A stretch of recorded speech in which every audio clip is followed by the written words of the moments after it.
Olá, eu sou o pastor Adejarlan Ramos e quero ler 1 Coríntios capítulo 10 e o versículo 20. Antes digo que as coisas que os gentios sacrificam, as sacrificam aos demônios e não a Deus. E não quero que sejais participantes com os demônios. Bem, nós queremos falar sobre o cristão e as festas juninas. Afinal de contas, festas juninas é folclore ou é religião? O inciso 6º do artigo 5º da Constituição Federal está escrito que é inviolável a liberdade de consciência e de crença, sendo assegurado o livre exercício dos cultos religiosos e garantida, na forma da lei, a proteção dos locais de culto e suas liturgias.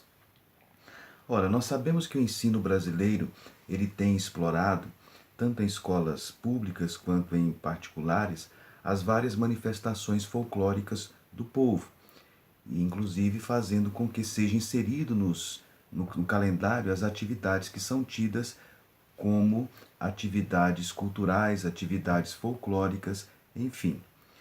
É exatamente isso que faz do Brasil um país com muitas caras. Mas, afinal de contas, as festas juninas, o que elas são de fato? Há respaldo na Bíblia para as chamadas festas juninas? É uma manifestação folclórica ou é religiosa? Bem, primeiramente nós precisamos observar a definição de folclore. A palavra folclore ela é formada de dois termos ingleses, folk, que quer dizer gente, e lore, que quer dizer sabedoria popular ou tradição. Então, folclore significa o conjunto das tradições, conhecimento ou crenças populares expressas em provérbios, cantos ou canções. É o estudo do conhecimento das tradições de um povo, expressa em suas lendas, crenças, canções e costumes. Todos nós sabemos que fomos descobertos pelos portugueses, que era um povo de crença reconhecidamente católica. Então as tradições religiosas foram então herdadas e facilmente retransmitidas e incorporadas em nossas terras, conservando assim o aspecto então folclórico. A sua base é que as instituições educacionais devem promover em nome do ensino as chamadas festas juninas, expressão que carrega consigo muito mais do que uma simples relação entre a festa e o mês da sua realização. Na realidade, a origem das comemorações das festas juninas remontam à antiguidade, quando se prestavam culto à deusa Juno na mitologia romana.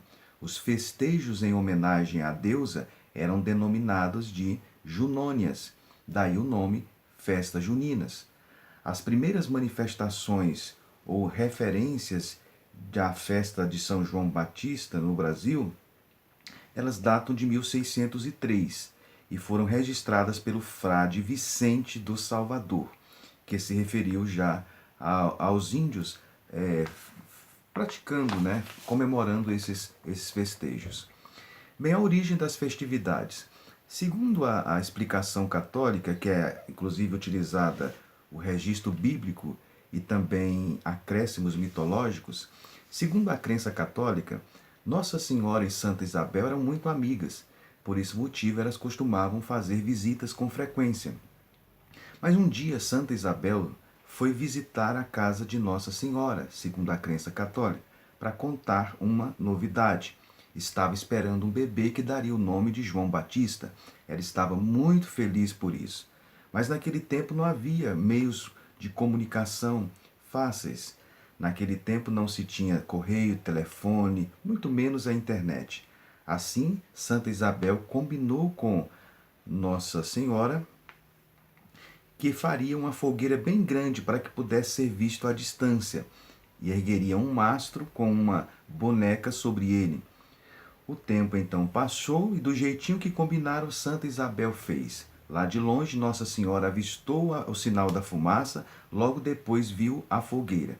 Ela sorriu e compreendeu então a mensagem. Foi visitar a amiga e lá a encontrou com o bebê nos braços. Era o dia então 24 de junho.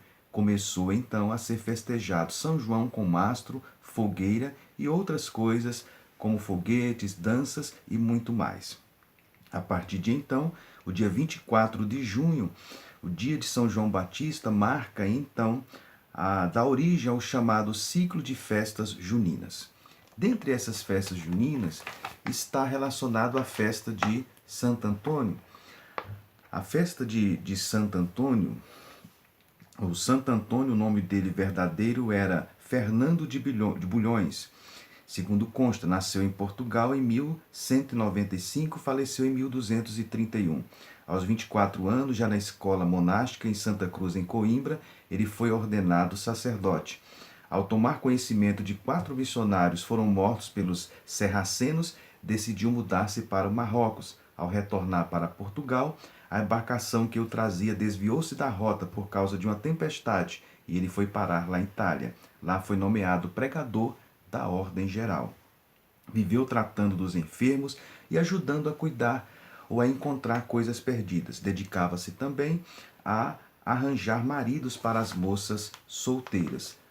A devoção a Santo Antônio foi introduzida no Brasil pelos padres franciscanos, que fizeram erigir em Olinda, em Pernambuco, a primeira igreja dedicada a ele. Assim, então, segundo a tradição, as moças então solteiras, elas recorrem a Santo Antônio na véspera, no dia 13 de junho, formulando promessas em troca do desejado matrimônio. É então que o dia 12 de junho passou a ser comemorado também o Dia dos Namorados. Bem, outro elemento da festa junina é as comemorações relacionadas a São João. São João Batista nasceu no ano 31, ano Domini, segundo a tradição da igreja, na Palestina, morreu degolado por Herodes Antipas a pedido de sua enteada Salomé. Isso é registrado em Mateus no capítulo 14. O nascimento de João Batista foi um milagre, foi visto por seus pais Zacarias e Isabel, que na ocasião eram idosos, para que pudessem conceber filhos. A festa em dedicação a São João, ela é utilizada fogos de artifícios, balões coloridos, banhos coletivos na madrugada, fogueira, é utilizada também batata doce, é utilizado mandioca, milho verde, aipim, enfim, é a característica típica das comemorações a São João. Bem, outro elemento da festa junina segundo a crença, São Pedro. É atribuído a Pedro, segundo a crença católica, a fundação da Igreja Católica, e ele é chamado do príncipe dos apóstolos, inclusive é visto como o primeiro papa. Então, tributam honras e devoções que são praticamente dignas de um Deus. Para esses devotos, São Pedro é o chaveiro do céu, e para que alguém possa entrar lá, é necessário que São Pedro abra as portas. Então, segundo as tradições juninas, nesta ocasião se faz então também fogueiras, às vezes se utiliza subir num pau de sebo, que mais se destaca nas festividades comemorativas a São Pedro, enfim. Outro elemento que foi incorporado às tradições das festas juninas são os balões. A Sociedade Amigos do Balão nasceu em 1998 para defender a presença do balão junino nessas festividades. O padre jesuíta Bartolomeu de Gusmão e o inventor Alberto Santos são figuras ilustres entre os brasileiros por soltarem balões por ocasião das festas juninas em suas épocas. Portanto, podemos dizer que eles foram os precursores dessa prática. Hoje nós sabemos que as autoridades seculares elas recomendam os devotos a absterem-se de soltar balões por causa dos incêndios que podem provocar numa floresta, numa refinaria de petróleo, casas ou fábricas, enfim. Normalmente esses balões vêm escritos Viva São João, é uma característica bem típica das festas juninas. O que nós podemos observar? O sincretismo religioso. Religiões de várias regiões do Brasil, principalmente na Bahia, aproveitam-se por ocasião das festas juninas para manifestar a sua fé juntamente com as comemorações católicas. É o caso, por exemplo, do candomblé, que homenageia os orixás de sua linha, misturado com as práticas com ritual católico. Isso é, então, o sincretismo religioso típico do Brasil. Bem, como os evangélicos devem ver as festas juninas? Teria algum problema os evangélicos acompanharem seus filhos às festas juninas realizadas nas escolas? quando crianças, vestidas a caráter de caipirinha, dançam quadrilhas, se fartam dos pratos oferecidos nessas ocasiões, cachorro-quente, pipoca, milho verde, etc. Bem, é óbvio que nenhum crente ou nenhum cristão participa com o objetivo de praticar idolatria, pois tal procedimento já é condenado por Deus. Mas devemos atentar para algumas coisas que nós devemos observar. O povo de Israel, em 1 Reis, no capítulo 18, eles começaram a observar práticas e costumes pagãos das nações ao redor, né? E foi severamente repreendido pelo profeta de Deus. Até quando cocheareis entre dois pensamentos? 1 Reis 18, 21. A Bíblia também ela nos informa, o apóstolo Paulo, em 1 Coríntios, capítulo 10, o versículo de número 20, que foi o texto que nós lemos, ele fala das coisas sacrificadas aos ídolos. E em 1 Coríntios 10, 11, ele diz que tudo que foi escrito para o nosso ensino, ele foi escrito como advertência. Em Êxodo capítulo 32, versículo 4 e 5, a Bíblia fala sobre o incidente do bezerro de ouro, em que o povo estava dançando, cantando e fazendo um festejo em torno daquele bezerro. No Salmo 106, versículo 36 e 37, está escrito: E serviram a seus ídolos que vieram a ser-lhes um laço. Demais disso, sacrificaram seus filhos, suas filhas aos demônios, e derramaram sangue de seus filhos e suas filhas que sacrificaram aos ídolos de Canaã, e a terra foi manchada com sangue. Em Mateus 4,10 está escrito: Ao Senhor teu Deus adorarás, e só a Ele servirás. Bem, esses ensinos nos mostram, dentre outros, nas Escrituras, que nós devemos ser cautelosos em relação a esta questão. Os santos, segundo a Bíblia, não podem ajudar. As pessoas que participam das festas juninas normalmente querem tributar louvores a seus patronos, como guardião dos benefícios recebidos. Normalmente eles admitem que foram atendidos por Santo Antônio, São João Batista e São Pedro. Creem também que esses santos podem interceder por eles junto a Deus.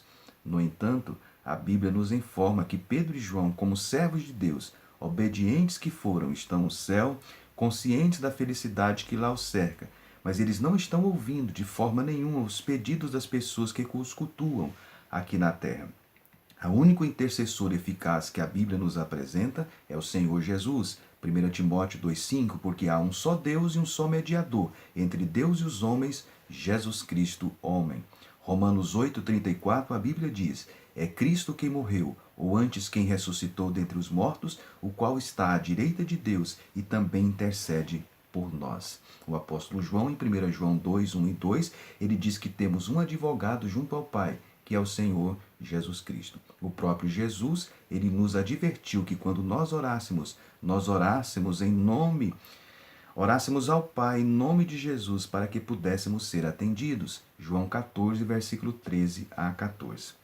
Portanto, como seguidores de Cristo, diante desta exposição que nós fizemos, nós devemos então ter sabedoria para agir em tais circunstâncias. Que nós possamos ficar então com a palavra de Deus e que venhamos rejeitar qualquer prática que contrarie os ensinos das Escrituras.